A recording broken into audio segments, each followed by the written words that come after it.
today we are going to finish up with the first part of our AutoCAD learning units. If we scroll down to AutoCAD, it's life-changing. We are now on part 6. If we click into part 6, again, you will see your past assignments that are due. You do have some new reading material. Here is where the video will be after I get done recording it today. Here is a synopsis. Today we're going to learn about hatch patterns. So right here it tells you a little bit about that. Again, I always recommend that you read that because there might be something in there that I don't mention in my lecture. And today you will have a drawing assignment that's called AutoCAD Fun with Hatching.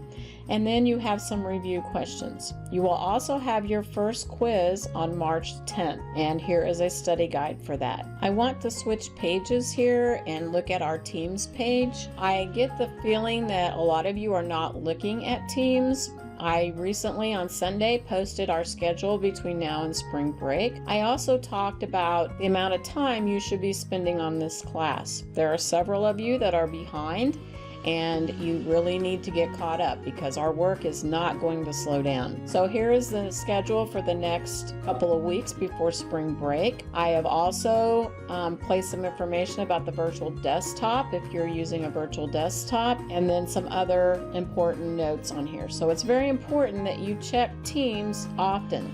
The other thing that I typically ask in these is that if you read this, to like it so I know that you read it. And as you can see, I am not getting many responses, so that makes me think that a lot of these are not being read. So I wanted to bring that to your attention. So now we are ready to open our AutoCAD. Again, I will continue to be walking you through the steps on how to get into AutoCAD and get started. So again, we're going to go down to the Windows icon, and we are going to go to AutoCAD 2020, and you're going to select that. Once you are in AutoCAD, we are going to go to the big red A or the application menu, and we are going to go to New. Again, we are going to pick a template file that's already in here, the acad.dwt. Template files end in .dwt, AutoCAD files end in .dwg. Our template currently does not house anything in it. Templates typically have things such as textiles, layers, blocks, other items that are preset that make it a lot easier when we start a new drawing. But we haven't really learned how to set up our template yet, as we're still just learning AutoCAD. So we will continue to do this process until the day we are ready to actually set up our template. So we're going to say open. First thing I want to do is close my grid. The second thing that I want to do is I want to type in Dyn mode, and I want to make sure that my value is at 0. Some of you, I believe, have encountered not turning off your Dyn mode and how it can cause you some headaches. So again, I highly suggest at this point that you turn it off. And once you become a much better user of AutoCAD, then you are welcome to use Dyn mode. To save yourself some headaches, I would make sure that that is off and then just hit enter. The next thing I want to do is I want to go ahead and save my drawing. So again, I will tell you where to save your drawings, what to name your drawings, and you should do that. So I'm just going to place mine in here and replace one of my previous drawings. The next thing I need to do is I need to set up my units. So I'm going to go to Drawing Utilities and I'm going to pick Units, or I can type in Units, doesn't matter. And for now, I'm going to leave it, but I could change it to Architectural. And again, I will tell you the precision that you need to set your drawings to. So if I tell you 0.00, then you would select this one. I'm going to leave it as it is, and I'm just going to say OK. The other thing I like to do under the A is I like to go to my options. And the first thing I want to do is make sure that my autosave is on. And it is, and it's set for the 5 minutes that I had set it for originally. The other thing is I like to check my crosshair, and I like to have that at 100.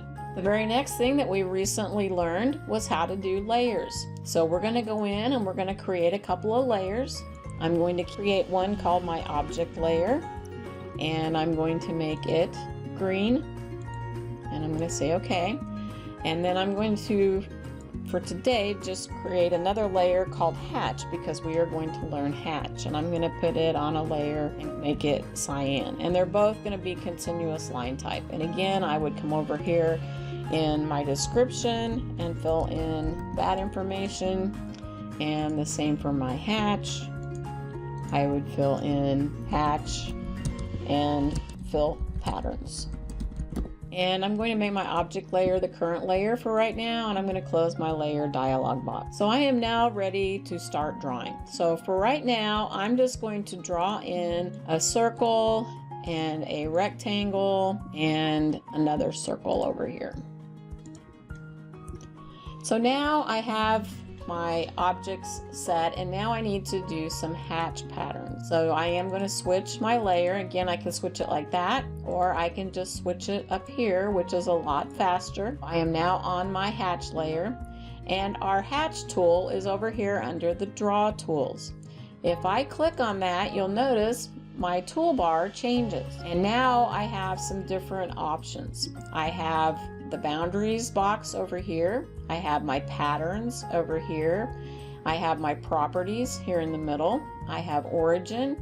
I have some options, and then I have my close. Let's start over here on the left, and let's talk about how this works. I can either come in here and have my pick points, which is typically my default, and if I just come in here and pick some points and click on my screen, which I'm not clicking right now, I'm just putting my cursor over it so you can see, then that is how I use pick points. If I want to do select, I actually select an object, and if I were to do that, I'll show you what the difference is going to be. I'm going to go ahead and I'm going to do a pick point and hit enter. Yeah, you'll notice that because this rectangle crosses that circle, the hatch did not go into that area. Let's say on this circle, I do want the entire thing to be hatched. So again, if I go back to my hatch pattern, and this time I would pick select. And if I pick select and hit enter, then you see that it went ahead and did the whole circle. Again, I have those choices of being able to just pick points or to select. Most of the time we just do pick points. So if I wanted to do multiple, I can just pick multiple points, just like that. So I'm going to undo that for now and go back to my hatch pattern. And the next thing is right here is where you have different patterns. And there are preloaded patterns in here. It starts with a solid and it goes on down. If I use my arrow, then it goes into the ANSI. These are the American National Standards Institute. So if you work for a company that works under ANSI, you would use these particular hatch patterns. If I go on down, you're going to see some that have an AR in front of them. Those are more architectural type hatch patterns. You can see these look like brick. There's some concrete. And again, their names are a little more descriptive as to what they are. And then if we go on down, we have just some plain ones. We have ones that say like box and brick, crosses, earth, etc. Then we have some gradients, and we'll come back and talk about those in a minute. And you can see there are lots of them. We get on down here and we come to our ISO. These are the International Standards Organization. So again, if your company works under those standards, then you would want to use those hatch patterns.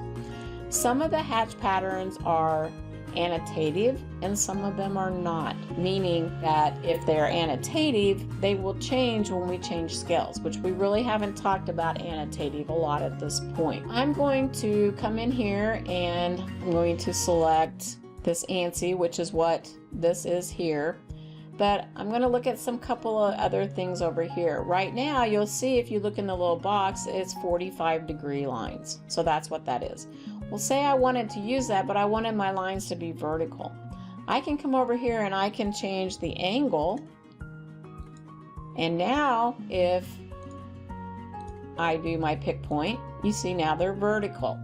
So by just changing the angle, I can do that. If I put these in and I don't like that they're so close together, so say I want them more spread out, I can change the scale, which is right here. So I can put in like 10. And then if I click in here, you'll see they're much more spread out.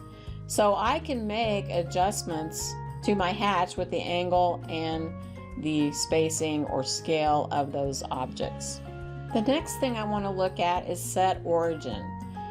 So I created two rectangles here and I put just a standard brick pattern in there. And when I placed it in, it automatically placed it based on the way that the original hatch pattern is set.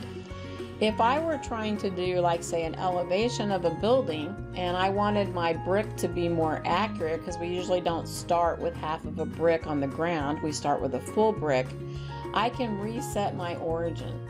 So here I've created two boxes. I'm going to kind of act like these are a wall.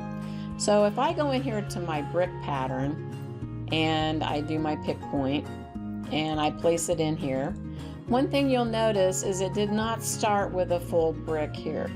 The hatch pattern is set up with its own origin, and that's just how it comes in. It kind of splits it at the top and the bottom. So if I were trying to do a wall that was a lot more realistic looking, that I wanted to start with a full brick, then what I can do with my hatch pattern is I can do set origin. So again, I would pick my brick and then I'm going to go to set origin and I'm going to pick this bottom corner and then I'm going to place my hatch. And you can see there it did a full brick pattern. Now I'm going to erase this one. And I'm going to go back now and do my brick again without setting my origin, and you'll see it went back to the way it was. So I have to remember, if I change that origin point and if I do it again, I need to make sure and change it again. So it's a nice tool to be able to use, but it doesn't always work the way that we want it to. The next thing we want to talk about is associative. When something is associative, it means that it's associated to some kind of a boundary, in the case of hatch. This hatch pattern here is tied to this boundary. But in this particular case, this is not associative. If I click on my box and I change the shape, my brick does not change. So if I go back to my hatch pattern, and let me erase this out of here. If I go back to my hatch pattern and I click on the brick again and I make it associative, now when I place it in there, it doesn't look any different. But now if I change the shape of my object, the hatch changes with it. So most of the time we want to make sure we're using associative hatch, because you never know when you're going to have to make a change to something. The next one is annotative, and again, I don't want to get into that real hard and heavy right now because it's going to come more into play whenever we start dealing with scales. But again, if we want something to change the way the hatch pattern looks depending on what scale we're printing our drawing at, then we would want to make sure that it's annotative. So say I want these two hatch patterns to match. All right, here I have my match properties. So if I click on this one and then I click on this one, you'll see it changed. I can also, if say like this one, I changed the spacing or the orientation. If I come in here and I have another object, and I know that's on the wrong layer, but I'm going to make a hatch pattern and I want to match to this one. If I go match properties before I pick the hatch, and then come over here, then it brings it in just like this one was. So I don't have to remember my settings every time I go back into something. The next thing I want to talk about are gradients. So if I can go here to my gradients, or I can go into my hatch. And again, I'm more of a visual person, so I kind of like to look here, because if you look, you have gradient linear. That means vertically it's changing from blue to yellow. I have gradient cylinder. This one kind of has the darker edges on it and the brighter edge in the middle, and that would kind of give you the implication that it was a curved surface. And then you have the inverse of that, and then you have where you have a sphere in the middle and it comes out to the blue. You have a hemispheric one, you have a curved one, you have an inverted one, and you have inverted ones of those. So gradients are made of two colors right here. Now typically when we're doing a hatch pattern, we don't change any of this information here. The only time we change something here is when we're doing gradients. So say I wanted it to be red and I wanted it to be purple. So again, I can pick what 2 colors. It doesn't matter what they are. So let's do the linear. So we'll put the linear here. So if you look at this, it goes from red to purple. If I go to the cylinder and I click right here, it goes from red to the lighter in the middle. And I can do inverse of that. I can do the sphere, and you'll see that it's in the middle of that. So again, each one of those are different. Now, the thing I must caution you about on your gradient is to make sure that it's on your hatch layer, because you may think it's on your hatch layer, but because it's a color of its own, it may not be on your hatch layer. So again, when you do a gradient, you want to always check to make sure that it's on a hatch layer. Now, hatch can be very, very frustrating. And of course, I never can get this to work when I show it as an example. But sometimes, say if I try to hatch this, it's going to pick this one and this one and this one and this one, and not just pick the one that I want. So what we have to do in that case is we have to trick AutoCAD. And people always look at me like I'm crazy when I do this, but trust me, it works, and it may happen to you, so please pay attention. If you can't get it to hatch just the one area that you want, if you just take your line command and you just draw some random lines through here and break the spaces up, then come in and try to hatch this entire piece, 9 times out of 10, it's going to work. And then all you have to do is delete these lines out, and you basically tricked AutoCAD into doing something that it didn't want to do originally. Again, I can never get that to work as an example, but when you start working on your project and it's trying to hatch into areas you don't want it to, go in, draw some random lines, then try to hatch it and see if you can get that to work. The other thing I want to show you is that it's really important that your objects that you're going to hatch be closed. And this is a pretty big gap. Sometimes it doesn't take a very big gap. But if I go here and I try to hatch this, it's going to give me an error. It says a closed boundary cannot be determined. And the nice thing today is it shows you these little red dots. So even if your lines may be really, really close together, it's going to show you these red dots, so it makes it easy for you to find that area where it's not closed. Then you can come back in and you can pick these and connect them. And now when you go to try to hatch, it will go ahead and hatch. So there is a little bit of a fudge factor here, so if you're very, very close, it will go ahead and hatch. But if it's a certain distance apart, it will give you that particular error. So that is kind of the down and dirty on hatching. So we're going to go back and we're going to look at your assignment for today. Again, you have some review questions, and then we're going to look at your assignment on fun with hatching. Again, you're going to start with your template. You're going to set your units to decimal and precision to 0.00. You're going to save the file with the file name hatch _ your initials, and then you're going to set up these layers. Again, as always, there may be some dimensions missing. If those are missing, do the best you can, and then I don't take points off if they're not drawn exactly correctly. Again, you're going to create these layers. Again, you may not use them all. The other thing here, you do not need to include center marks in this drawing because you're going to hatch this whole thing in. If you look down here, if you put the center marks in, you're not going to see them probably in a lot of cases, and in other cases they're not going to look right, or they're going to be behind the hatch pattern. So the first thing you're going to do is you're going to draw this object, and again, there you could use your array tool here and just make sure that you get all these radius and connections correct. Then you're going to go through and first of all make sure you're on your hatch pattern, because you do have some gradients in here, and if you're not on your hatch layer, then you may put it on the wrong layer. So before you ever start hatching, it's always advisable to make sure you're on your hatch layer. Then you're going to go in and you're going to pick the hatch pattern, and in this case you're going to change the scale.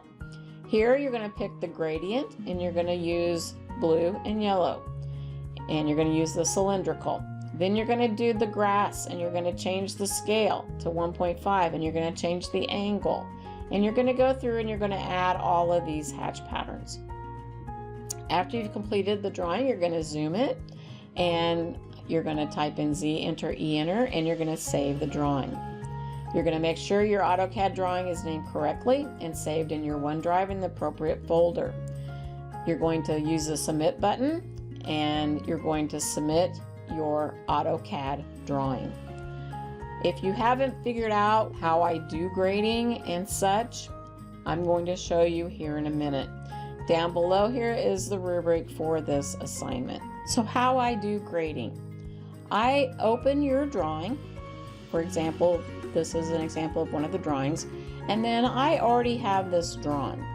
So the first thing I do is I go into my drawing, I use my clipboard, and I do copy with base point.